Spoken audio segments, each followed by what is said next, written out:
Hi everyone, I'm Brandy Dusky, your school psychologist, and we're going to spend some time learning why we must all become digital citizens here in Concordia. Let's start by defining what digital citizenship is. Applied Education Systems defines it as digital citizenship refers to the responsible use of technology by anyone who uses computers, the internet, and digital devices to engage with society on any level. Digital citizenship is touched upon at USD 333 in board policy regarding federal regulations, which we'll discuss a little bit later. But over in our student parent handbook, there includes some information as well. You can look through that here, but I'm sure you're all familiar with it. I know we all have reviewed the student parent handbook. We'll jump back into the applied education systems for a look into 7 key concepts to teach regarding digital citizenship. The 7 concepts are empathy, which is crucial to understanding how people talk and behave online. Because internet relies largely on text-based communication, it's impossible to hear someone's voice tone and see their facial expressions or understand other nonverbal cues. As a result, it's very easy to make quick, harsh judgments online, which means internet users and your students can engage in quick blows intended to hurt another's feelings silently where you can't overhear and intervene. It can also devolve into cyberbullying. How the internet works is another key concept. The internet is an incredible network of interconnected servers and computers that direct web browser requests through a network of wired and wireless connections. That's pretty vague, but it's so huge that very few people understand what the processes are, and even fewer understand how they work. Another concept, understanding user data, one of the most complex and concerning concepts in the digital age. Just about every website collects data on the people who visit, as simple as the pages viewed and as complex as your home address. Most is for marketing, but some is malicious, so students need to know about personal data and how to protect themselves. The concept of practicing digital literacy is the practice of reading information online and understanding what it means, where it originated, and whether it's accurate. Digital literacy is one of the hardest concepts to teach, but also one of the most important.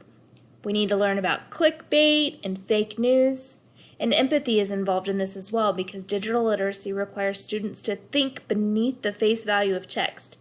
They need to question the motives of others and sometimes reach out to comfort others based on what they've read. The concept of acknowledging the digital divide. The digital divide is the disparity between those who have access to modern digital tools and those who don't. The internet is still very much a luxury in the world, even in the United States. Only 75% of Americans have internet access, and 20% of Americans live in the Midwest, where we live, where the access is the most scarce. That means that there is infrastructure in place for most of that 25% that don't have access. Some schools have a high number, and some schools don't have any of the students who don't have access. But if students aren't aware of the digital divide, they may assume everyone has access, which is completely false. You do not want to ask your students who don't have access to identify themselves. That could be embarrassing and could have potentially negative outcomes. The concept of practicing digital wellness is the practice of refraining from indulging in the internet and digital media for unreasonable amounts of time. There's a practice of knowing when it's time to take a break from screens. Too much screen time has adverse effects on students. And finally, the concept of securing our digital devices. The final element of becoming a good digital citizen is securing your digital device. Taking everything learned and applying it to real-life scenarios. Looking at smartphone security, including locks, codes, and ID. Even Face ID has its limitations. Did you know that if you have a picture posted online of your face, that can be used to hack your phone? Teaching about VPNs, they place a protective shell around the data as it travels through the internet. And also looking at antivirus software. There are many forms, but they all essentially do the same thing. They keep our data and information safe from those who would want to steal it. There are some federal programs and regulations that address digital citizenship. I mentioned federal regulations in our board policy, but those federal regulations include the Children's Internet Protection Act, also known as CIPA.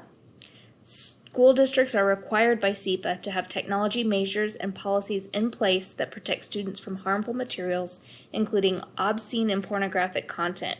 This means that student internet access must be filtered and harmful content blocked. The Schools and Libraries Universal Service Support Mechanism, better known as E-Rate, is a federal program that provides funding to schools and libraries to purchase hardware, internet access, and telecommunications to connect their students to learning opportunities. All K-12 public schools are eligible for E-Rate, and eligible services fall into 3 categories. The first is data transmission services and/or internet access. The second is internal connections, managed internal broadband services, and basic maintenance of internal connections. And the third is miscellaneous. That includes service fees and charges, including installation, activation, and configuration of those services mentioned in number 1. E-Rate is connected to digital citizenship because in order to be eligible for E-Rate, all applicants must demonstrate compliance with CIPA. The Children's Online Privacy Protection Act, or COPA, is a federal regulation that applies to commercial companies and limits their ability to collect personal information from children under 13. We've all seen those limitations when creating accounts. You must be 13 to click the button. No personal student information is collected for commercial purposes. And finally, FERPA is a federal regulation that protects the privacy of student records and gives parents rights to review their students' records. Schools may disclose directory information, but parents may request that that not be disclosed.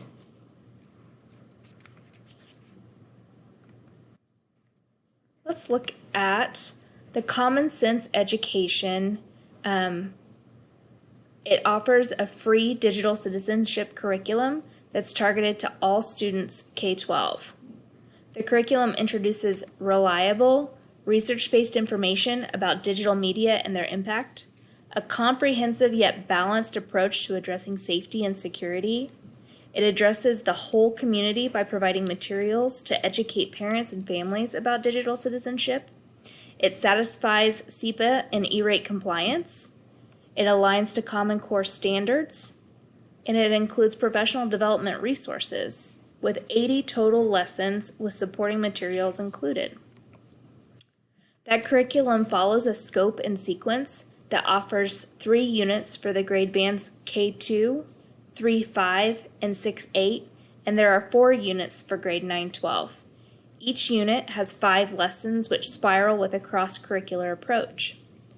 That cross-curricular approach is based on a framework that addresses privacy and security, digital footprint and reputation, self-image and identity, creative, credit, and copyright, relationships and communication, information literacy, cyberbullying and digital drama. I know we can all relate to that. And also internet safety.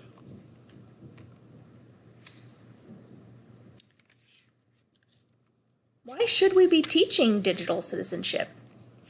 Teaching digital citizenship equips students with knowledge, skills, and resources to succeed as lifetime learners.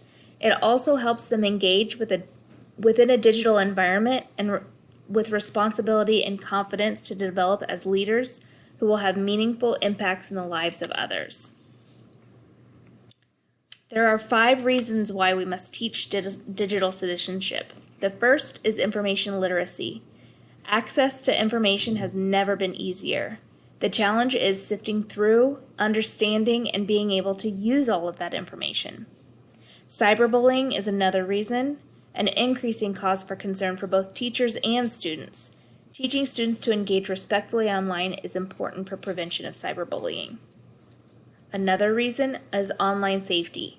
Students who are taught to understand and prioritize online safety feel confident to take charge of their digital lives and are less likely to fall victim to potential threats. The fourth reason is digital responsibility. The power we now have to create and define our own digital experiences is unmatched, and that power comes with responsibility.